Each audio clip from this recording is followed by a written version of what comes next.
absolutely and unedifyingly hideously ugly. Oh, But it is ridiculously absolutely terrible. ridiculous. Anyway, It's just, are we on? yeah, we're on there. Right. Good evening, everybody. Welcome to Sunday's Interesting Modelling Co. show, our first Sunday show of February 2021. We have an eclectic mix of things to talk about tonight. In fact, I don't think we've had such a really interesting, as befits our name, an interesting mix of models to talk about this evening, or potential releases to talk about. So we'll come to them in a minute, including the ugliness, the sheer ugliness. Let's talk about projects first of all. Let's actually talk about some modeling for a change. Do we do that? Do we do that at the beginning of a show, or do we just waffle on about see, it's easy for me to say. Inconsequential nonsense like biscuits and mince pies. Are we actually going to go straight into the model making tonight? Let's put it this way. Let's not mention the football. No. Right. So what have you been working on, Mr. P? I imagine it's your Tiger Moth, isn't it? That. Yes. Trying to get over the anger stroke that I was suffering from over an hour ago watching Liverpool play football. Let it go. So now I'm now focused back onto the project that's been taking up my attention this week, and that is that little Tiger Moth, the ICM Tiger Moth, which I've been having a lot of fun with. I have to say, a really enjoyable project. I said to John off there that of all of the projects that I've completed over the last 3 or 4 years, I would guess this thing has been the most enjoyable and the kind of the most immersive as well. I think part of that is the sort of basic kit that I had to work from, which is quite nice, but not perfect. The fact that I've sort of stretched out a little bit on detail in this thing, and then stretched out on the paintwork, which has included this, as you can kind of see here. This photograph was put up on my Facebook page earlier on this week, and it's a kind of trompe-l'oeil effect, really. It's me sort of accentuating features on the wings. The wings, although they have the depressions between each of the sort of the ribs and the stringers and everything on the wings, they're very smooth, so there's not a great deal of detail in that. And I noticed on the photographs, as you can see underneath the riveting tool on this picture, that there were kind of rib tapes that showed some features, and then there was some stitching as well around that. So what I tried to do is I'd already accentuated the ribs and spars, as you can see here, by masking those off and then spraying them with Tamiya smoke, and then taking the tape off, so you get that kind of three-dimensional look. And then what I decided to do was emboss into the paint rather than interpass it into the paint, some sort of pseudo stitch details, so that when you look closely at it, you've got a little bit more to look at and more to sort of take in, so it's not completely smooth. The wings are still smooth, but when you look at them, they're a little bit busier. So that was the first thing that I did with this. And having painted the wings, you'll see, hopefully this model will be finished tomorrow, so I'll be able to post photographs of it. Since this has been taken, the wings have been completed in terms of all of their lettering as well. John kindly cut me some masks that I was able to spray the black lettering onto the wings. So now in place on here are large black letters which cover over some of this work, but they make the sort of wings complete. And I've also painted the sort of the fuel cell in between the two wings as well. That's all been done and weathered and that kind of thing. And then I moved on from doing this. Once I'd got all of the paintwork done, and essentially I've got a desk full of sub-assemblies of little parts, I've started to rig this. And as you can see here, the tail is actually now rigged, or certainly one side of it was when I took this photograph. It is actually complete now. So this has been rigged as sort of kind of as closely as I can to the way that the real thing looks. Try and sort of make it as busy as possible.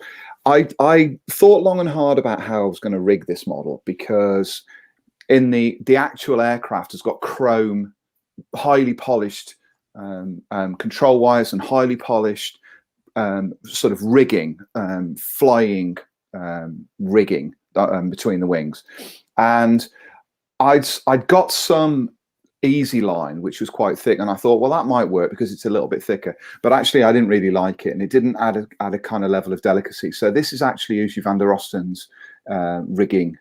Rigget, I think it might be called, and it's sort of held in place in drilled holes, and then I've used Albion Alloys, very fine Albion Alloys tubing to create the illusion of between where you've got the rigging that goes for the elevators, that actually the upper one is joined together with a tubular section with two hooks on it. So it's actually, that line is actually split. So this has sort of created the illusion of that, and it transfers through a hoop that's on the top of the tailplane. So I thought that would be a nice little feature to add and everything. And also you can see here on the photos that I had of the real aircraft, the two control lines that go to the rudder, to the sort of the control horn, for want of a better description, that comes out the side of the rudder.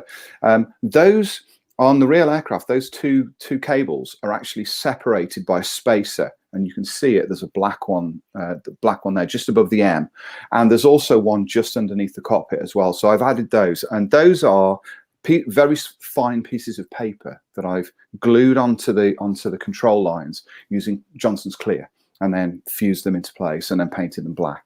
So that's kind of where I am with this at the moment. The model, all of the tail, everything about around the fuselage is complete and is rigged. Tomorrow we'll be putting the wings on, the upper wing, and using the very, very delicate interplane struts sat on top of the cabin struts as well. I've said to John, I'm really concerned about this because this model is extraordinarily fragile. Everything about it is fragile. The interplane struts are almost scale thickness. So I'm sure everybody's kind of slightly amused by the idea of me putting this thing together and rigging it and making sure it doesn't break.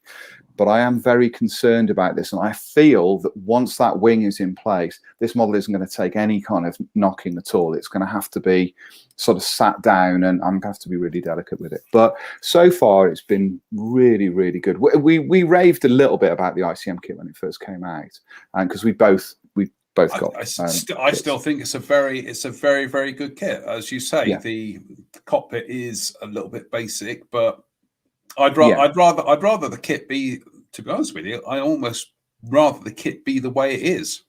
Yeah, I think to do more for the cockpit, then you add more for the cockpit. Yeah, I kind of feel that way, and I think there was some comment as well about how much it was, given the sort of the detail that was in the cockpit. But this kit has proved to be value for money, despite its lack of detail, if that makes any kind of sense. Yeah, it's a brilliant canvas. It's the perfect canvas to stretch out on when you're creating something, and to create something that's unique as well. There's so many of these things flying. You could pretty much build, pick a subject that your friends are never going to want to put together or build. Even if you just stick to civilian subjects, it's great. I would love to build another one of these, I have to say. Whether I do is another matter, but I would certainly love to build another one of these. And it gives me, I know we've sort of talked about this before, I really want to build the Matchbox one now, just to see how the Matchbox one would compare to this kit and how they would look side by side, and use some of those ideas from this model on the older Matchbox kit. Well, in the words of Michael Caine, hang on, lads, I've got a great idea, and I'll talk to you about it after the show. Okay. I also get the feeling that your Tiger Moth model will not be going on tour. No, it won't be going on. So, although I mean, for a first, because normally I sort of build the models and all that, so I don't really think too much about it. But I think I'm going to build a base for this as well. I'm going to have it on a little bit of grass or something like that, and actually make a bit of a feature. I know, sort of, you're supposed to love everything you build, and I don't think you do. I think often you build stuff and you think, yeah, it's okay, and you sort of look at it and you think, yeah, it's good. But this thing, I like it that much. I'm really thinking of making a bit of a sort of a feature of it in my display case, and have it on a little base with some grass and a nameplate and everything. I genuinely love it. I'm just I'm putting pressure on myself now, because I love what I've done so much with it that I can't conceive of of it not going together properly and the being. But so far, I think I've lined everything up properly, and I think so far it should be okay. Time will tell tomorrow, and it's one of the reasons as well why I left it alone at about 2 o'clock this afternoon, because I was starting to get tired. You know, when you're rigging a model like this, once your eyesight goes and your focus goes, you may as well just leave it alone and move away from it. Otherwise, it's the same with airbrushing. Is once you get to that stage where you think I'm rushing it, step away. It took me 2.5 days to do the freehand airbrush camo on that Tamir Spitfire. About 18 months, 2 years ago, and that was simply because I got to a stage where I thought, no, I can feel myself starting to rush. And the moment you start to rush, that's when it starts getting a bit sloppy. So it'd be like, no, just stop, carry on, fresh next time. The other thing as well is your heart starts to race, because you're getting to a point where it's almost finished, and your adrenaline starts to rise, because you're obviously, you know, especially if you're doing something that's I differentiate professional jobs from personal jobs, but when you're doing something professionally and you know you're hitting a deadline, you start to get that adrenaline. And once that happens, my hands shake. Once my hands start to shake, I may as well just leave it alone, because I'm working with such fine detail, especially on the rigging on this, that any slip up, I may as well just kind of leave it. David Hanson's asked an interesting question there. Does the elastic nature of the issue of thread give you problems feeding it through holes? And is there much knot tying, or do you feed it through, hit C8 and chop off the excess? I'll tell you what I do with all of this is I do drill the holes, so you've got something to anchor it into especially in the side of the fuselage.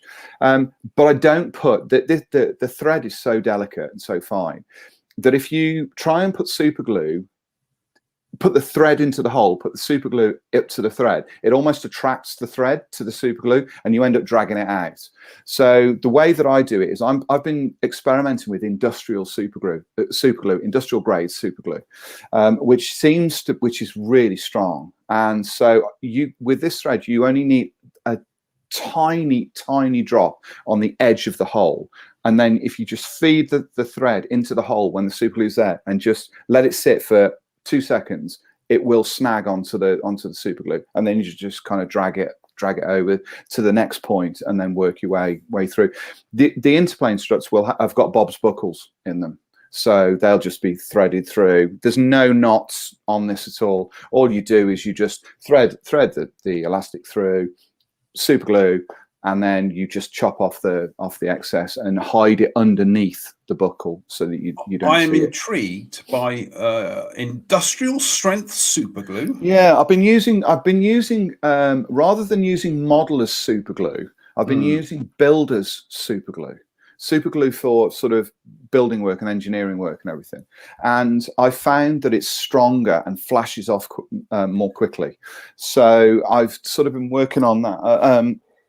If you got it there, so that we can actually have the brand name. It is Everbuild. So this is Builders Merchant super glue. I think some modelers have used some of this, but this is the one that I use. And I've got 2 grades of it. I've got the gel, and this one is like a medium viscosity. I couldn't find any that was the thin viscosity, presumably because they don't need it. They don't. I've just found the medium viscosity on eBay for £2.83. Right. Okay. Yes. We'll be sharing links to that so that we'll start a new trend. The last 7 days we started a new trend of people rushing out and buying Fender airbrushes. Let's see if this week we can get people rushing out buying Everbuild super glue. Yes. You know what makes us influencers. Influencers, yeah. Influencers. I mean, super glue. No, it's not. But we know it's not, because if you go to a pound store and buy 10 bottles of super glue for £1, it's just rot. It's just rubbish. It's good for filling, nothing else. Nothing else. Whereas this stuff, I found it works really, really well. I mean, properly well. The other thing I sort of thought about experimenting with was putting the thread into the holes and then dropping Johnson's Clear into the hole. Let it flow into the hole. Let it set, and it will set hard. And also, you won't have any possibility of kind of contamination around the paintwork. Problem is when you're doing a biplane, as anyone that's done a biplane, is by the time you put the rigging on, everything's painted. Mm. So it's your last hurdle to try and finish the model off. You don't have any room for error, and that's where it starts to kick in.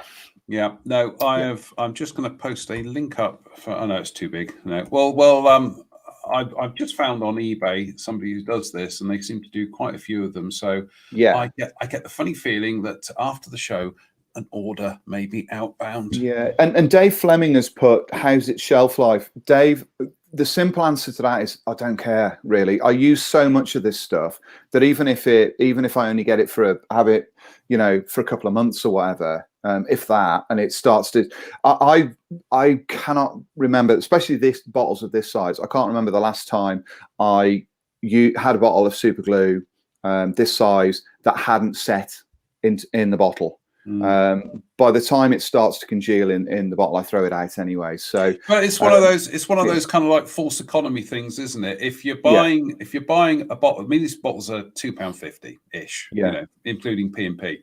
If you're buying that and you are using it on a prestigious project that you've invested a lot of time, and perhaps a little bit of financial outlay into it. Frankly, even if you bought a £2.50 bottle of super glue and it didn't last a week, better that than go out and buy a packet of Poundland super glue and ruin your 40, 50, 60 pound model. And that's a really good point, actually, because there have been times when I've struggled with super glues that I've bought cheap, trying to get things to stick and trying to get them, putting things in place and going, this is super glue. Why is this not sticking together?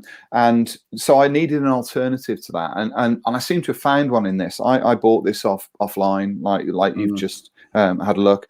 It's cheap because it's not designed for modelers. Anything that's designed for modelers is expensive. anything that's designed for why is that £2.50 when I can go out and buy 5 litres of paint for 30 quid? How is that? It just is. I'm not picking on Humbrol. It just is that what's designed for modelers is expensive, but if you look further afield and start to sort of broaden your horizons, you'll find things that are just as useful and just as good, but they're cheaper. No, we're all for that in these era parts. Do you know what? I'm serious face. I am actually going to do an order of super glue after the show, so I will. Well, and then we can talk about it next week, which is good. Well, you're gonna order some of this here industrial grade. Yeah. There's various different things that they do. So I'm going to. This was the other one. Super glue HV. Yeah. It's all on this page here. So fantastic. Okay. Well, we've all learned something tonight, haven't we? Super glue is not super glue.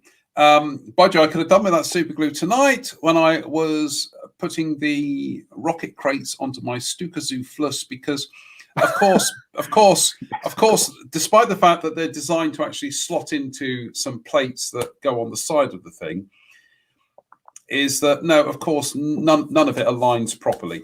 In fact, that entire rocket frame on that kit it's just, you're better off scratch building it. But I've got to build it straight from the box anyway. But yeah, each of those crates, they all ended up sitting at different angles and, hopeless. So I actually had to snip the peg off and just butt join them onto the plates themselves, which was interesting and fun. Let's just say, did you use the mighty white cap cement to butt joint? Because it was all painted. Yeah, the white caps you can still use it over paint. Anyway, so we'll talk about that project next week when it's finished. I finished a model today. Yay. And I finished my Triceratops. And there are a million and one things I would do differently next time round, because this has been a huge learning curve. But essentially, what I would do on the next one is, and I actually picked this tip up from somebody who actually worked on the study models for Jurassic Park. So, friends in high places. What I will do next time is actually apply all the skin tones, but actually apply them as translucent glazes rather than trying to do them as solid colors. It's worked okay here, but it's not quite the effect I knew I was after. But other than that, and also I've come up with a much better way of painting eyes next time. So the ones on this one, they're okay, but I've got a much better method for next time. The horns were actually given some MIG oil brushes at the bases, and then I just covered them. I ended up covering them entirely with raw umber oil paint, and then just removing the excess around the ends with a dry brush. I removed it, then I dragged it towards, outwards from the crown towards the tip of the horn, which just base rather to the tip of the horn, which just gave it this nice kind of streaky blended look. Other than that, excuse me, just muddy feet. Made sure the eyes and the nose it's got a snotty nose, this one. He's got a bit of a cold. But other than that, it was just a learning curve. Just honestly, it's more like this. If you're an armor modeler, you get on well with dinosaurs because they are almost exactly the same techniques. But that's the first dinosaur I built in 20 years, and bear in mind that dinosaur that I built 20 years was the first time I built one in 20 years as well. So, but I've got to say that they look good. That they do look good. Those Tamiya dinosaurs, don't they? I mean, I don't know how accurate they are. Ones. This is one of the old ones. This is like the first generation. They have done some second generation dinosaur kits, and Dave Fleming will chip in here, no doubt. Thank you, Dave, because he knows more about them than I do. But the second generation ones are superb. The sculpting on this one, let's put it this way, bear in mind that I grew up building the lifelike dinosaurs, which lifelike, you gotta be joking.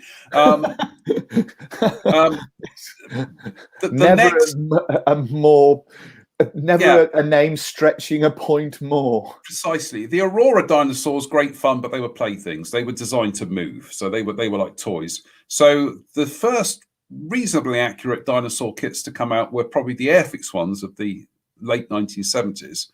Then, round about the same time, Tamiya started doing some as well, of which this Triceratops, it's accurate-ish. Let's put it this way, it's not as bad as a lifelike kit. Some of the sculpting on the folds of the skin is very basic. You can almost see how it is clay that has just been, whatever. But the second generation ones they do are beautiful. They are absolutely stunning. But in terms of a kit to build for a modeler, nothing wrong with that one, really. I have to say, it's great fun to paint. It's great now it's done. I saw the photographs of you painting. I thought that looks brilliant. Well, thank you. Yeah, I really do think you've done a nice job on it. And despite my hesitation, I think was the word I would use. No, skepticism, reticence. I'm sort of thinking, I quite fancy painting one of those. Actually, that's quite cool. So I sort of changed my mind, which I guess is what these shows are supposed to be all about. It's about changing attitude, changing hearts and minds, and all of that nonsense. Well, I will say, and I will try and put some links up to this. If you've ever seen Christopher Buchholz's prehistoric creatures that he builds, they're fabulous, and he actually scratch builds as well. So he's, I was looking at some of his stuff and thinking, why can't I finish it like that? But hey ho, shall we get on with the show? Because frankly, that Triceratops is a thing of beauty compared to the first item on tonight's agenda. It really is. We've included this, because it's almost unique in terms of a release, but also because it is eye-wateringly ugly. But interesting. And around these parts, we like subjects that are eye-wateringly ugly but interesting. And that is the Lafley V15. Just look at it. Right. I must point out, before anybody chips in on the comments, no, this is not a mummy truck and a daddy truck trying to make a baby truck. I mean, it does look. It looks like a Jeep is carrying a baby Jeep around in one of those holders that the cool parents have on their chests. Also, it's not, as some people speculated, does like it Transformers styles, does the front bit come off and become like a little mini reconnaissance vehicle? No. This is not a prototype. The Lafley V15 was used. It was designed to be to tow a 25mm gun, but it was also used to carry troops around and all that sort of stuff. And they built quite a large number of these vehicles. Germans use them. They captured them and they use them. Indeed, and certainly in small scales, this vehicle has captured imagination. I could find quite a lot of kits had been released of this vehicle in 72nd scale, for instance.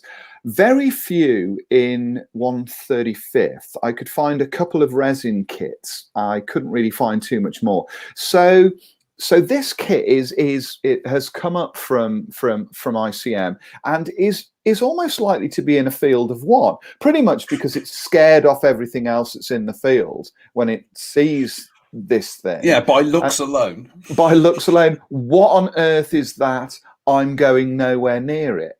But it's an important vehicle. It was pretty widely used during the early part of the Second World War, and modelers who are keen to build something unusual. I know. I certainly, when this was announced, there were a lot of model makers that came and were like, "Yes, finally, we're finally going to get this vehicle." I wasn't. I was like, "Oh, not another one." Yes. So intriguingly, and also it will fit in nicely with some of the already released kits. You can see there's a Shah in the background of the image of this, which to me I do. So there are early French vehicle kits out there. So this offers the possibility of doing some dioramas that include a smaller vehicle with something bigger. It's not a very big vehicle. I would imagine it's probably Dodge weapons carrier size. Yeah, about that size, but it's not Jeep sized. It's bigger than that. Dodge weapons carrier size vehicle. It's a very interesting, joking aside, it's a very interesting release of a very interesting vehicle. Personally, I can't envisage ever wanting to build one of these because it just doesn't appeal to me aesthetically. But I think as a historical piece, this is a really great release from ICM, and it shows that ICM are sort of pushing the boundaries a little bit and not just going down the sort of the route of most kitted. They're looking for more unusual subjects, and the quality of their kits is very nice as well. So I would imagine that this thing will be really nice when it comes out. There's no news. All we're seeing is the vehicle itself, the tractor. We're not seeing anything about the gun. So I didn't look into whether or not ICM already do the gun or whether or not that's kind of likely. But there may well be that small 25mm cannon is already out there, so you can kind of combine the two. Also, there's plenty of French figures out there as well that could go with this vehicle nicely. So I think my skepticism aside, it is a very nice, a very interesting release and a good choice for something that hasn't been kitted before, as far as I can make out, in mainstream plastic. And for that reason alone, we've picked it because it's a top choice from ICM. I want one. I want one simply because it is so utterly bizarre that I want one. And from what I can tell from seeing some footage of them is that the baby Jeep at the front, it was actually kind of like an unditching, like a forwarding and unditching feature. So when these things were kind of going down and up, it literally kind of helped it get traction and kind of go up over obstacles and things. So it did serve a purpose. It is utterly ungainly. I mean, you can imagine the design office and somebody going, "There you go." And it's like, really? Yeah, there we go. I'm loving the look of that. That almost makes the Austin Allegro look nice. But no, the Austin Allegro is still the most ugliest thing ever to emerge from I bet though. Factory. I bet if somebody released a 24, I bet if Ebro released a 24 scale kit of it, you'd build it. No. Do you know what? I've just as a quick aside, if ever you get the chance to watch James May's Cars of the People, which is a brilliant series, especially the story about the Volkswagen Beetle, hilarious, darkly hilarious for many reasons. It's a bit dark, isn't it? It's but we'll talk about that another time. But he does actually cover in one of the episodes the Allegro, and he actually meets the designer of the original concept of the Allegro, and he shows him the pen and ink drawing of what the Allegro should have been, and what the Allegro should have been would have been marvelous. It would have been this brilliant little, honestly, almost looks like a first generation Ford Fiesta hatchback, but it was a precursor to it.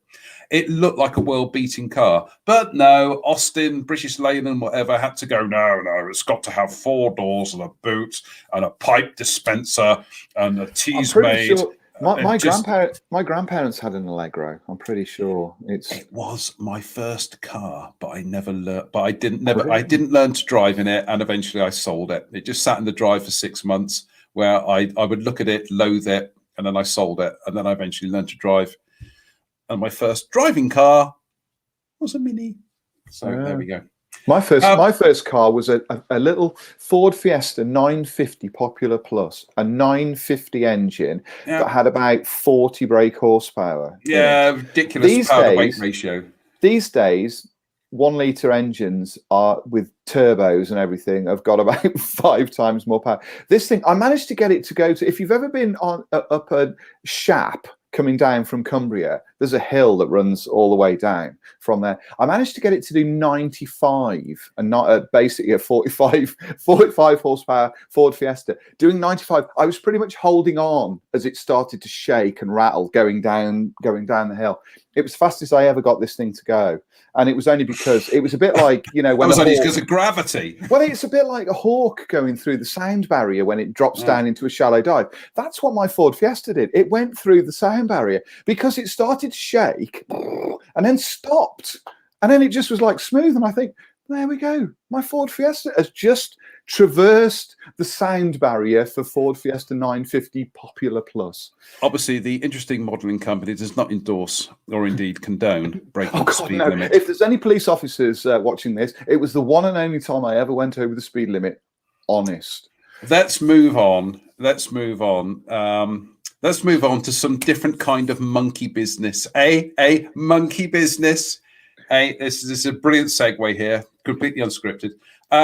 Well, Atlantis models are bringing back to your modeling workbench this year the king of Skull Island himself. Yes, we are talking about Atlantis are reissuing apparently the original Aurora molds of King Kong. Now, I don't think these are remolds. These might be the original molds. They are certainly based on the Aurora molds, so we'll call them the Aurora molds. We'll work out the kind of the provenance of them at some other stage. But if you are old enough to remember the Aurora release of King Kong, essentially came in 2 flavors. There was the original kind of upright box, the portrait box, which was around for some time, and that would have been with the old round Aurora logo. Then I think for a lot of people in the UK, you would probably be more familiar with the square boxes and the A logo, and the glow in the dark series of kits, which quite frankly were nightmare inducing. They were absolutely horrific. And I have a personal story here because I actually did own an Aurora glow in the dark kit as a kid. You can guess what it was, can't you? Of course it was. This was pretty much my introduction to King of the Monsters, and my maternal grandfather bought me this for my birthday because he knew I was into dinosaurs. This scared the living hell out of me to the extent that we had to get rid of it in the end. Wish I'd kept it. Really. The good thing is, though, is that Atlantis this is actually the Atlantis reboxing that they do in the kind of like the 1970s Aurora box art. I think they're about $33, so there might be an order going out to them. Atlantis have said that they are reissuing the King Kong tooling, primarily because they already have that in the range, and of course there is a film coming out this year. Are they the same size? Are they no scaled? No, they're not the same scale. But for I mean, that's the Aurora one. That's kind of like 1933 size. So what's that? It's about 40, 50 feet tall. Don't worry about the scale. Don't worry about the scale, because for some reason in Godzilla versus Kong, Kong has gone from being about 100 feet high to being 400 feet high. We don't know why. It'll probably be explained in the film using science. Maybe anyway. it's because he's eaten lots of radioactive material and become possibly, or just lots of very large squid on Skull Island. So, but anyway, that's good. Indeed. That's over Atlantis models. Over a huge barbecue pit that he's dug specifically for giant squid. I have to say that Aurora box in there reminds me. We've talked on here about 48 scale armor kits over the last sort of 12 months. Aurora did a range of 48 scale armor kits, didn't they? And their boxes, they used to have vac form bases. Do you remember those?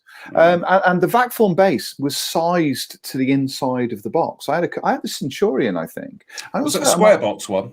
Square box, yeah. They were quite a nice size, weren't they? Quite deep. And I had this Centurion. I think did they do a Churchill? I seem to remember they did do a Churchill. I tell you what, we'll talk about these on Wednesday. I think we should. Yeah, because Aurora kits have they've got a very interesting story, and they brought a lot of those back. Polar Lights have brought a load of those kits back, haven't they? Yeah, we'll talk about that on Wednesday. I think that'd be but you're right about the box art for those Aurora armor kits, especially the square box ones. I think some of them were done by Joe Cotula. They're very vivid, I think is the best way of putting it. Yeah, they are. Very nightmarish in some respects. Very kind of surrealistic. Anyway, but there we go. That's King Kong coming back to a cinema near you, but also to a model shop near you. And that's the Aurora kit, which is fabulous. I don't want one because I want the Godzilla one, but I know you can tell which team I'm rooting for. Team Godzilla. Speaking of kits that have come back, the next one has come back again. This time from Mini Art.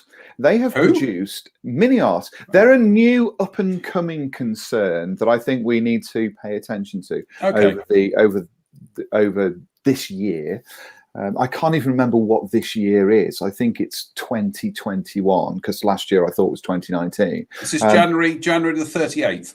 So, it's January the 38th. Yes, this month seems to have gone on very long time. Anyway, Mini Art have done a tow truck based on their Gaz AA platform.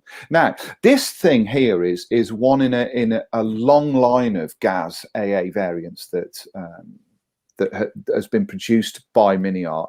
I'll just go through the list because I printed these out. They've done, most of them are military as well, but there is one other that I see as being civilian. But they do Soviet 1.5 ton cargo truck, Gaz MM Mod 1943, which is just a stock open backed truck. They do a BM 824, which is a Katusha rocket launcher. They do a Maxim armed version with a tall wooden body at the back. They do an other cargo truck. They do a railroad truck, which is replaced the wheels and tires with railway wheels. They do a Gaz MM Mod 1941, and then they do another rocket launcher, which John would no doubt like because it is armed with what looks like the rockets from the Stuka Zufus, those rocket crates. Again, another sort of detailed version, but this is a more stripped back version.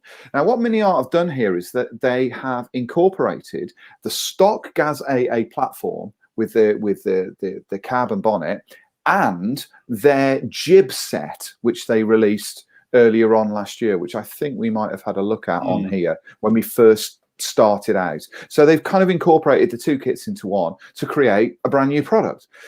In this day and age of high tooling costs and all of that kind of stuff, it makes a lot of sense for them to have done that and to create a new version that's a civilian version that contrasts nicely with the military one. This thing will include the plastic parts from both of those kits, but it also includes some decal sheets and also includes some photo etch. And intriguingly, the decal sheet is for, I think, a Moscow racing club whether or not that actually exists in reality. I think it's possible that it does. This one here, presumably, Yeah, it I says, love presumably. which is really brilliant. Yes. I saw this earlier on. I was like, presumably, it's the Sports Auto Club, Moscow, 1937 to 1941. I love the presumably. Okay, they're not sure, so they're just going to hedge their bets. But it adds a little kind of splash of color onto this.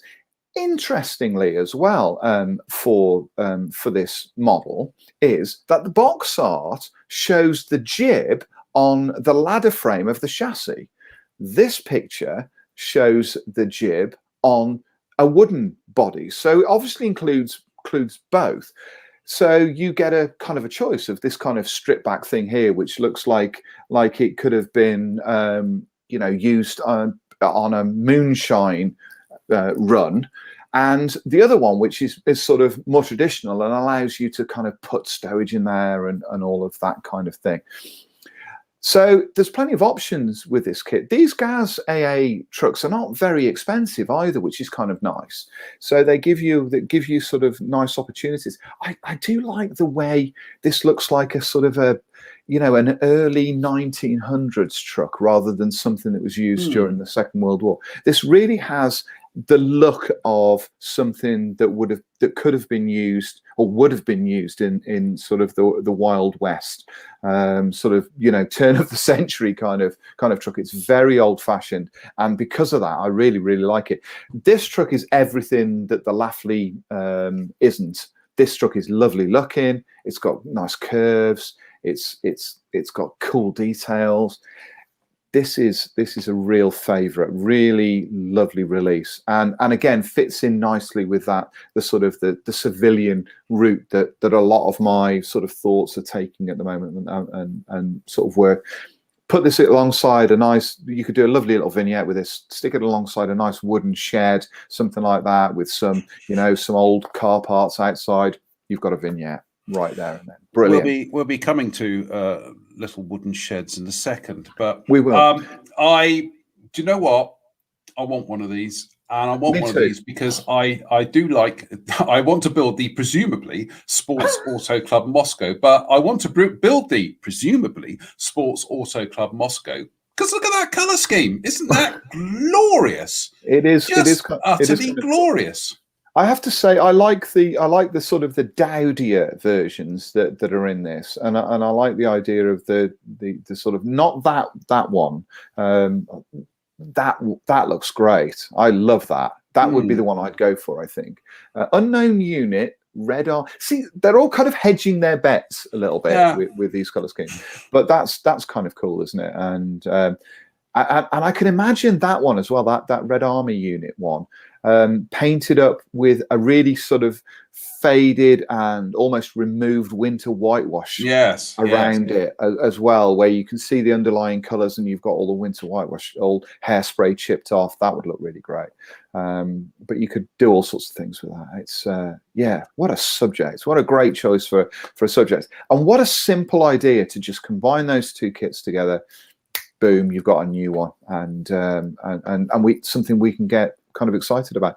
But I certainly like the other ones that they do. One of them, the Soviet 1.5 ton cargo truck, is kind of cool because what I don't know whether it's included in the kit. I have a sneaking suspicion it might be, but they've included furniture on, so it's like a furniture truck. Yes, there's like a chest of drawers in it. Yes, yeah. So they've got that kind of thing. So I love the idea of that, and use some of the furniture all sort of tied down and strapped down. So so that's Mini Arts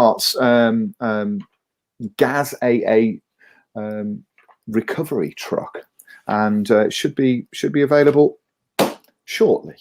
Yeah. The next subject for tonight, I don't know how do we approach this? How do we delicately? It's a toilet. It's ICM are doing a 1/35th scale outhouse toilet. Kit of the year. I have to say that very carefully. Kit of the year. Well, you just said that Gauss would look good combined with something. Do you know what? It would look brilliant combined with this. I have to say, I love the weathering potential Let's not even go there. Of an outdoor latrine. This would be just, I mean, preposterous amounts of weathering potential. Just so, yeah. On what? Just PG-12 this channel, please. Come on, let's try and keep it clean, or at least hygienic. Yeah, I think if you're a diorama builder, you'll definitely want one of these. I said diorama builder, but yeah, I think that's a fabulous. And they're also doing some other things. They're doing some crates and other things. But honestly, ICM. Do you know what though? Joking aside, you could actually use this as a little outdoor storage shed as well, couldn't you? Yeah. Because you don't need to fit the toilet parts into this, and you could have tools in there with the door open, and you could have it as like an outdoor kind of garden shed, an allotment shed. An allotment shed, and you could have it by the side of, like, you could have a little wall in there, and you could have the shed, and you could have a the wheelbarrow set would be brilliant. You could have the wheelbarrow up against the wall, little tool shed with some with forks and spades and all that sort of stuff, and some shelves in there with pots. Brilliant. So it's kind of universal. I can't conceive of building a toilet, I have to say, but possibilities are endless for this, and I don't think we should flush away any ideas when it comes to producing models from this kit. Anyway, moving on from the toilet chat that we're trying not to have tonight, because let's face it, this is bad enough as it is. This conversation is rapidly going down the. Anyway, let's move on, shall we? We come to Pilot Replica, who have already produced a number of kits, have announced that they're about to produce a Vampire T11. And there's the schematic from the website. This follows on from the Airfix announcement that they're going to produce a single seat Vampire. So now, with both kits kind of combined, you'll be able to do sort of families of these aircraft. I think from my research, there have been rumors or information or news posted from Pilot Replica that they were actually going to do Venoms as well. They were going to do standard Venoms, but they were also going to do the C Venom in 48 scale. Add a single seat Vampire as well. But right, I didn't catch that. I only caught the sort of the Venom part of this. So obviously they're going down this sort of route to capture these. Having seen some of the work that they've done, especially on the Tunen, the Saab J29 that they released, I think last year or a year before, they also produced a Saab Lansen. Was it the Lansen? No, what's the one with the with twin booms? Yeah, it'll come to me in a minute. Come to me as well. Yeah, so they've got a bit of a reputation, despite being a small company, for producing really good quality products. The kit will be in plastic. All of their kits are plastic. Yeah. J21. The J21. That's it. Yeah. They're not sort of resin kits. We have no further information on this other than this has been muted, and we're assuming that it'll be released at some point this year. And we also don't have any. I don't have any details of stockists in the UK, which we're kind of hoping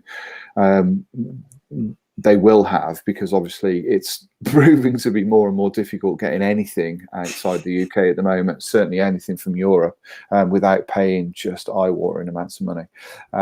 So this is going to work nicely alongside the Airfix kit, and we hope that it appears sooner rather than later, because, like I say, the Venoms have been seemingly on their books for a while to be released and haven't yet appeared. So don't hold us to this. We're hoping that they'll appear this year, but it may well be later.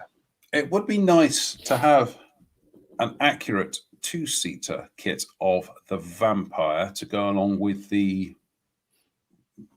I speak from experience, the very accurate 48 scale Airfix kit, because unfortunately I go back nearly 30 years now. Goodness me, nearly 30 years to when the Hobbycraft kits arrived, and oh my, they were shocking. They went together very well. They just weren't. The shapes were all over the place. They were. They were. I hate to really kind of come down hard on a kit, but they were abysmal. They really were just utterly. Yeah, so on the telephone, it's yeah, right. It's got 2 booms, right? Okay, and what's that? Tricycle undercarriage, yeah, right. I got that, and a bubble canopy. Yeah, I think I've got that. Yeah, no problem. I can work on that. That's how they were designed. And it was even more galling that they got reviewed in AN Model Magazine at the time, where the reviewer praised them to the hilt and recommended them to all. And it was just like, have you seen what a real vampire looks like? It just, it literally, it was a these cows are small, those cars are far away moment, because there is nothing about this vampire apart from its general layout that bears any resemblance to a de Havilland vampire. I have to say, historically, before anybody says, yes, but such and such makes such and such, and it's really nice and everything, historically, in the main, when companies that aren't from the UK replicate British prototypes, especially classic ones, they tend to stuff them up. The amount, the world of our hobby is littered with kits of classic British prototypes that are just awful. Hornets, Vampire, Sea Vixens, well, all of those kind of things. Albacore, Firefly, yeah, Sea King. It's endless. It's depressing. Yeah, and the thing is, it's kind of inexcusable as well when you think of, of even go back to the Matchbox days, when Matchbox were produced, and they weren't the most detailed kits in the world, but in the main, when they produced something like Stranraer or Hayford or Fairy Sea Fox or those kind of, they got them right. They looked right. Their shapes were right. But we have had some terrible kits over the years of British prototypes. Yeah, really awful. All I'm going to say is that the one plus side of kind of overseas companies stuffing up British subjects is that it then leaves the market wide open for a British company to do it properly. Yeah, and that's not me being parochial. I'm saying that from the point of view of being able to get first-hand research, going out and getting the research right before you actually start cutting plastic. Yeah, I suppose the counter argument to that is that because Trumpeter did a 30-second scale Lightning and nobody else is going to do it, are they? Yeah, but to be honest with you, Trumpeter did the 30-second scale Lightning. Even if somebody produced a super accurate 30-second scale Lightning, I still don't think there'd be a market out there. I think it's one of those things that people, they talk it up, and when you go, well, there it is, there's that kit you wanted, they go, that's very nice. What are you doing next? It's just like I've seen that at least. Yeah, exactly. At least 3 times this week, where a kit company has announced something, and somebody has put, "Oh, great! Well, that opens up the possibility that you might do this." How about focusing on the now? It's like somebody cooking you a meal and spending ages cooking you a meal, handing you the plate, and you going, "God, I can't wait for breakfast. What's for breakfast then?" Live in the moment, for God's sake. Live in the moment. Indeed. But yeah, that's looking promising. So and as you say, they are injection molded kits. They're not resin. So we'll keep our fingers crossed and see. And like I say, the J21 and the Tunen were nice, weren't they? From what we saw, and I've seen some really nice builds of those kits. So I'm thinking that they might do a pretty good job on this. We look forward to seeing what they do anyway. So yes. Right. Well, we've talked excrement tonight. Shall we now just talk? Shall we now just blow air and talk about our? Well, you've got one now. Now I have used mine, and I'll talk about my experiences of actually using it this week. I'll just repeat my experience of using it this week. But you've got one. What were your initial impressions of the build quality? My initial impressions of this little airbrush were it was £27 well spent, really. I still can't. I haven't used mine yet. I'll be certainly using it in the week. I said I've got a Tamiya Hummel that I'm looking to paint, so I'll be using it on that. But I have to say that for the price, my initial impressions on the build quality were really very good. First things first, when you take it out of the box, this is not a high-end airbrush. It doesn't have. There are things about it that make you think it's not quite as good as something you've spent 140 quid on. And it's never going to be, because it's £27. But it looks way more expensive than it is, and it feels way more expensive than it is. And the components on this seem to be really well done for the price. And I'm going to keep adding that proviso in. But they'd be really well done if this airbrush was twice the price, or perhaps even 3 times the price. I would still be impressed. It feels like a quality product. There's no doubt about it. Everything seems machined well. Everything seems to fit well. The tooling seems to be nice. The chrome work on it, on the brush, if you look closely, isn't that great. It's okay. But it's not custom Micron levels of quality. There's a stopper at the back of the airbrush as well, which kind of feels a little bit loose. In fact, even when you tighten it up, it still feels loose within its threads. So that gives you an indication that it's not all it could be. The other thing I noticed as well was when I was holding the brush in my hand when it wasn't powered up, the trigger is clicky slightly. When you press it down, it doesn't feel that smooth. I think because of the way that the trigger and the air valve underneath work, it is slightly clicky. But I noticed that when I put the power through it, or I ran air through it and attached it to the hose, that problem disappeared and the action was pretty smooth.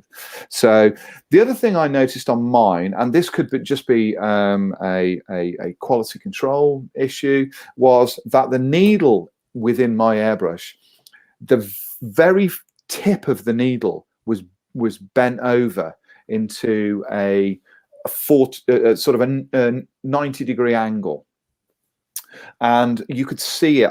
If I ran my finger over it, it was like a 0.1 of a mil of the end of the tip.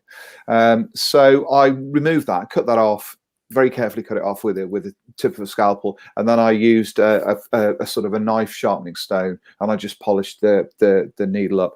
That was the only sort of really noticeable thing about this airbrush that gave away any idea that it was not, the sort of quality control was not perfect. But I have to say, a lot of what John had said in his video, a lot of what he said last weekend about this airbrush, I feel was justified. And certainly if I was starting out not even if I was starting out, because I'm looking forward to using it, but if I was kind of starting out in the hobby, and I was bought one of these, and this was the airbrush that I was going to learn on, I'd be pretty pleased with this. I think this is a very nice tool. And there are things I think only time will tell as to whether or not they're going to work well. Those will be the O-rings inside this, and what sort of grade of material those O-rings are made from, and how they react to the solvents that are run through this airbrush. I don't use water-soluble vinyl paints. I don't use Vallejo or AK or any of those kind of paints. I'll only be passing lacquers through this, so it will take on a little bit of sort of pressure from that material use. So it'd be interesting to see how that operates. But I'm imagining this would be pretty good. And certainly when I posted my photograph, somebody had posted a picture of where they'd been scribbling with it, and it looks like you can get very fine lines out of this tip. I don't know if mine's the 0.25 mil one. So I'm assuming yours is the same. Is yours the same? We've ordered it from the same link, the same one. Yeah. So but this is 0.25 mil. My standard, my Procon boy that I've been using is 0.3 mil, as is the HPCH, the Iwata brush. I don't see this, in all honesty, this isn't going to replace my day-to-day airbrush. It simply isn't, because I'm so used to the balance of the Iwata, and it just works perfectly for me whenever I'm using it. But I see this coming into use a lot over the projects that I've got coming up. Certainly for camouflage patterns, I see it being able to be used on that, and I'm looking forward to sort of seeing how it operates and how it feels when I'm using it. And one of the things I liked about this compared to the Pro Convoy is that this is quite a short airbrush. The Pro Convoy is longer, so when it's in your hand, it feels slightly heavier. This is more of a feel of an Iwata brush. It's kind of shorter and sits and feels more kind of balanced in your hand. And everybody holds an airbrush differently. You know, I hold an airbrush like a pen, so I hold it like that. You can see that's exactly how I would write with a pen, and it fits nicely in my hand doing that. So really looking forward to it. $27.99. It's a round of drinks, as we mentioned, if you were allowed in a pub. But you know, with a group of mates, you know, it's a round of drinks and a bite to eat. So yeah, really pleased with it so far, and glad I bought one. I think I've got that little Zvezda elephant to paint this week, and that requires a green, just kind of green lines over it, that kind of almost like that crosshatch they were painted in. And I think that is going to be a very good test for this airbrush. But I used it on my Stuka Zoo Fluss, and I was very impressed with what it did.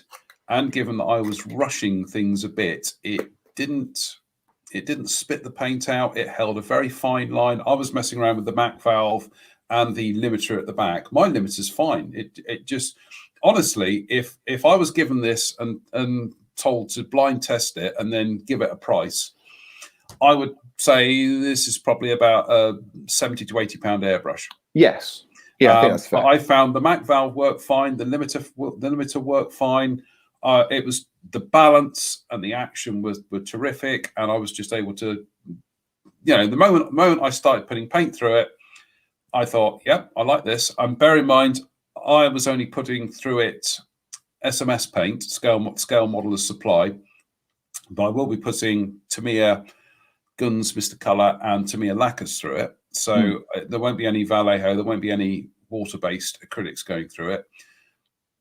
But I was really impressed with what it was able to do.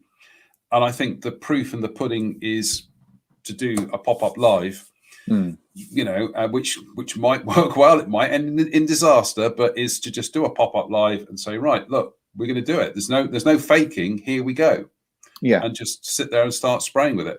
Yeah, but all being well, I hope to have used it at some point this week, so I'll sort of be able to give you a bit more of an impression of what I think of it. But I agree with you. It doesn't feel like a brush that's that cheap, and certainly when I ordered it, Fengda do appear to be quite a big company. They've got a lot of products in there, a lot of compressors and all of that sort of stuff. I bought this from Amazon, and Amazon have got a huge list of these products. So obviously, when I mentioned this the other day, and I think it bears repeating, is if you're buying it from a company like this and you're buying it from a major online retailer, if anything goes wrong with the brush, you're kind of on your own. You know, one of the things that we like about Iwata or their Neo range or Sparmax or anything like that, which we use from the airbrush company, is if anything goes wrong, you have the sales and their expertise as your backup should anything go wrong, which is good, because a lot of the brushes are more expensive. You know, if a custom Micron goes down at 400 plus quid, you want to have some sort of, you know,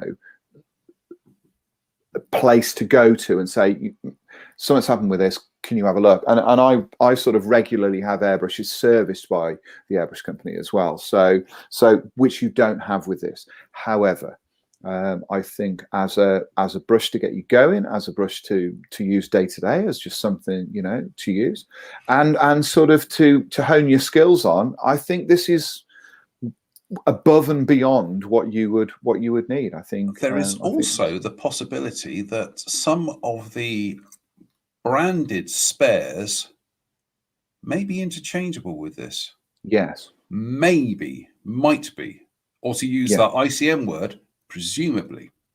presumably. But if they are, shall we say, if they are the tribute band to a to a well-known airbrush, yeah, some of the spares, things like needles, Yeah. and O-rings, probably are interchangeable. So you might have that support out there, albeit in a slightly kind of a slightly kind of roundabout way. But Yes. I've just really liked it, and like I say, I've got a couple of things to paint this week, but I'm saving it for jobs where I'm really going to be pushing its limits. Really Yeah. going to be testing it to its limits. I've also, thanks to M. Paul Lloyd for reminding me in a slightly roundabout way, is I also have a Badger 200 here, brand new Badger 200, which I've yet to use. And it's another thing that I want to do at some stage over the next few weeks or month, is go back to showing what you can do with a single action Badger 200. Because I grew up doing proper airbrushing with that for the best part of over 10 years. I know Drew certainly did. And I think we are both of the opinion that just because it's a single action airbrush, don't be fooled into thinking you can't do spectacular things with it, because you can. And Badger 200's solid airbrush, very affordable. I say very affordable price. Let me qualify that. They're good value for money, and they are solidly built, and you get the after sales service with them as well. So we might be doing. I might be doing something with the Badger 200 at some stage. I think I learned my chops with the Badger 200. I think a lot of us did, didn't we? At that time, I sort of went through stages as we kind of mentioned. But yeah, I think it's.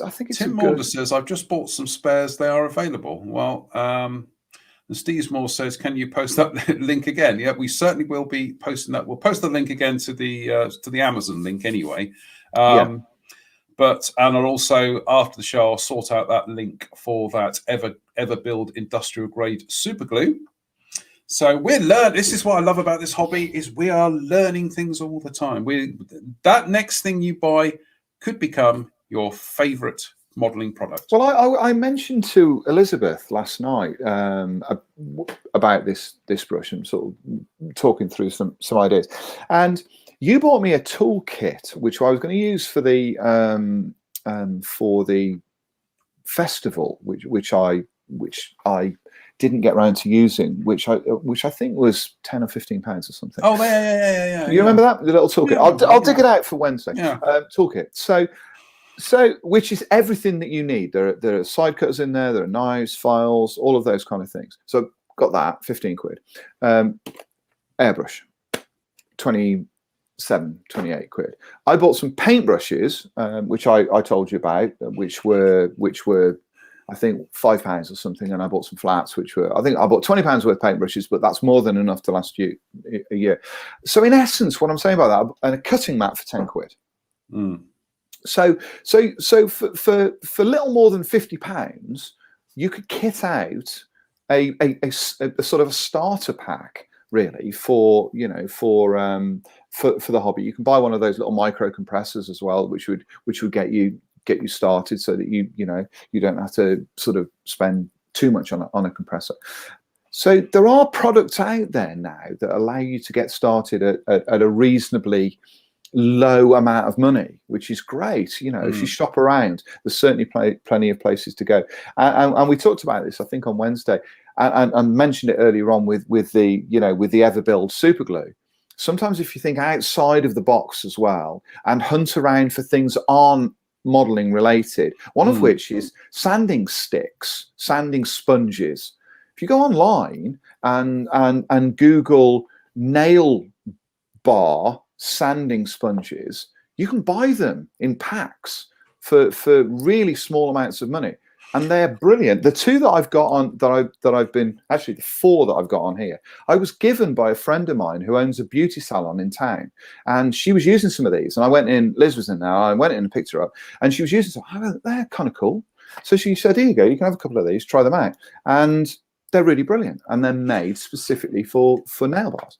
Do you remember that pack of nail art brushes that I gave you, that I got from Yes. Poundland, which was essentially like a little round brush, a little flat brush, one brush which I thought was bent, but actually it's actually supposed to be like that. And yeah, that's a brilliant brush. That's absolutely brilliant. And it was a pack of 5 brushes, very long one, which was excellent for doing washes and things. These ones here I use for streaking oil paints down and yeah, these were the ones that you sent. There was a pack. There was a bent one in there as well. Wasn't the bent one. But they are brilliant. Those little flat ones are brilliant for blending oil brushes. Yeah. But again, I when I saw them, I thought, well, they're £1. If they're rubbish, they're rubbish. Actually, they turned out to be really, really good paintbrushes. Well, Dave Fleming's mentioned there lip gloss brushes, great for Mr. Surface. £100 for £100 for £5. Yes, that's what they are. Yeah. And I got those offline for, like you said, for £5, and there is I think there's 100. It might even be 200 in this pack. But also you can buy model making micro brushes, which you can buy from model supply houses, and you get 10 or something for, I don't know, £5 or something. So I went online and I bought these lovely pink ones, hundreds of them, and I think these were like £3. And they're micro brushes, which I use for sort of getting into areas where there's washes, to clean out washes. Also, I use it for applicators for accelerator, for super glue, that kind of thing. So these, I've got like, I don't know, 300 brushes or something, cost me £6 or £7 because they're not designed for modelers, they're designed for the beauty industry. And there's millions of things out there, loads of them. Well worth checking out, well worth it.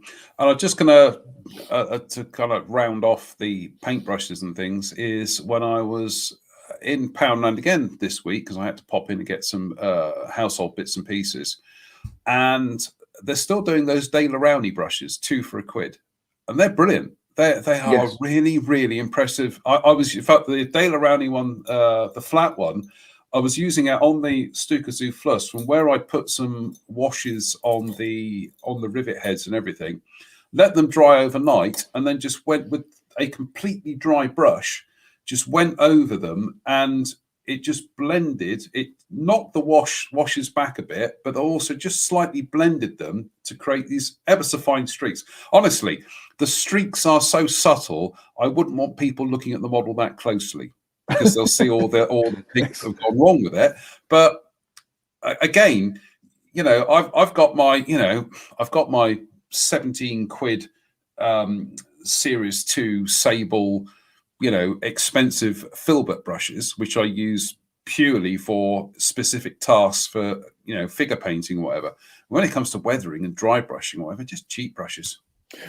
I mean, there are all sorts of things that you can sort of use, that we kind of use.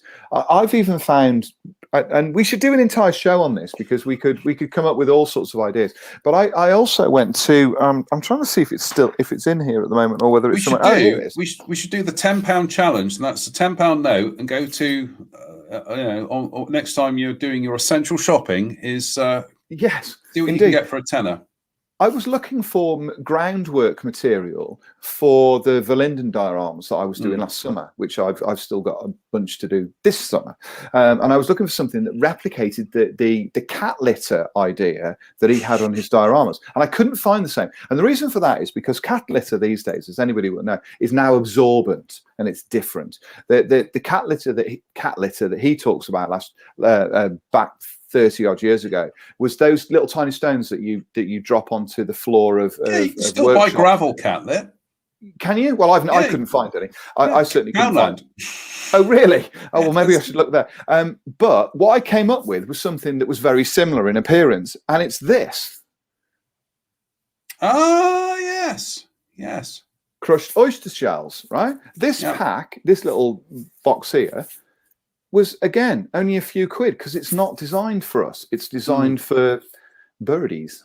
So it's sort of, I'm forever hunting around for nonsense. So, you know, and if you can get kind of cheap stuff and it sort of works, if it doesn't work, you haven't wasted a lot of money. But yeah, we should do a show on this, John, because, you know, you and I are always hunting around for the cheapest possible things that we can use. Listen, what we're not saying that you should wholesale get rid of all of the quality stuff that you need to build your models. But for consumables, everyday items that you can use, you know, where you are just putting washes on, you know, and you're not looking for anything delicate or fine, you know, or any of those kind of things, there are alternatives out there that mean you can save the best for the work that needs the best materials and the best tools to carry out. Yeah, no, I agree. I just like, you know, back in the days of having the luxury to browse in shops rather than just running in there, grabbing what I need and running out. It's just looking at things and thinking, oh, hang about, there's a modeling use for that. Yes. So no, absolutely. I think a £10 challenge, just see what you can get for a tenner. I think it's actually, you know, it's actually quite good. In terms of like a toolkit. Well, just things that you see, and then just you know, that you go, you know, have you thought about using this? Because the thing about that is that two people could come up with two sets of completely different items. See, so that would be a good build challenge for you and I as well. That we build a kit. We have, you see, you shouldn't open your mouth, should you? But it's too late now. You're not the only person who tells me that. It's out there in the ether. What we should do is pick a kit that's a cheap kit, but you can only build and paint it with products up to the value of £10. Right, and I've already done that. So I'll tell you why. Do you remember about 5 years ago when I built that Zvezda Snap Together Stuka for the magazine? And that was painted using those Poundland brushes. That was you hand painted. It was no airbrush. Well, that was hand painted. That Zvezda Stuka was hand painted. Everything it was Humbrol acrylics. Yeah, and it was hand painted and everything, and it was like a budget challenge, and everything I used in that was from the Poundland. I've still got the little plastic toolbox, has got everything in there that I used on that Stuka. See, that would be the other thing as well, is that if you were only allowed to use £10, you couldn't use a lot of paint either, could you? No, but you could. See, that's you see, so you can't go out and you couldn't say. The paints were separate. Paints were separate. Okay. Yeah, so it's just the tool. Just the tool. Okay. So no airbrush. There's no airbrushing, because obviously an airbrush, unless you can get an airbrush for less than £10 with a power source for less than £10. Well, I've got an airbrush for less than £10. Rob, no, when I said get in the shop, grab what you want and get out, I meant paying for it, not not stealing. So that's the caliber of our viewers tonight, right? Yeah. Ping. Any other business? I don't think so. I think we've covered pretty much everything, and we've even got a subject seemingly for Wednesday. We've got several subjects for Wednesday, but I do like the idea of talking about Aurora, because they're a kit company that, frankly, I only ever had one experience with, and that was to give the model away. Or how about never built companies that you've forgotten? So you could have Lindbergh in there, couldn't you? Oh no, trust me, you'd want to forget them. Anyway, Novo. You could have Novo, couldn't you? Novo. No, I quite like the fact that it was old Frog stuff. It was just the decals were just atrocious. Were they really decals, or did they just print them onto the paper in the hope? That was a deal that went sour very quickly. That was a British manufacturing deal that went sour very, very quickly. So anyway, right. Well, thank you everybody for watching tonight's nonsense. We have overshot slightly, but as I say, that was a really eclectic mix of things tonight. It was ugly trucks, giant apes, and outdoor privies. I mean, this is probably the high point of this show now. It is. I don't think we'll ever get past the pooper box. Ever. So we talk about the outdoor privy or that truck. I'm not sure. Oh, yeah. See, you're going to. I'm looking forward to you building the Laffley. I think that'll be. Do you know cool. what? I did. As soon as I saw that, I thought that is just utterly. I've got to build one of those. I'm definitely going to see if I can get one of those mini art. Yes, yeah. I want to build the presumably Moscow Auto Club. Yeah. I love that color scheme, but then that's the curse of mini art, isn't it? I still can't get past that. That's brilliant. You should put that on one of your instruction sheets from now on. Presumably flown by number 15 Squadron Royal Air Force. Yes, that's actually a good idea. We have the little research notes thing on there for people who want to contend things, and we acknowledge that this may be contentious, so I might be putting presumably in there from now on. But yeah, I want one of those gases as well. So, right. So on that note, we'll be back on Wednesday. Probably talking about Aurora. Well, you can talk about Aurora armor, and I can just put images up, and we can talk about box art and things. So on that note, that sounds suspiciously like I'm going to have to do some research. Yeah, you're going to have to do some research, because I'm going to have to go away and get images and format them and everything. So yeah, earn your keep, man. So on that note, just remains for us, as always, to say, please stay safe, please stay out of trouble. Be good, kind, conscientious people, and we'll see you again on Wednesday. So, as ever, it's good night from me. And it's good night from him. Good night. Good night.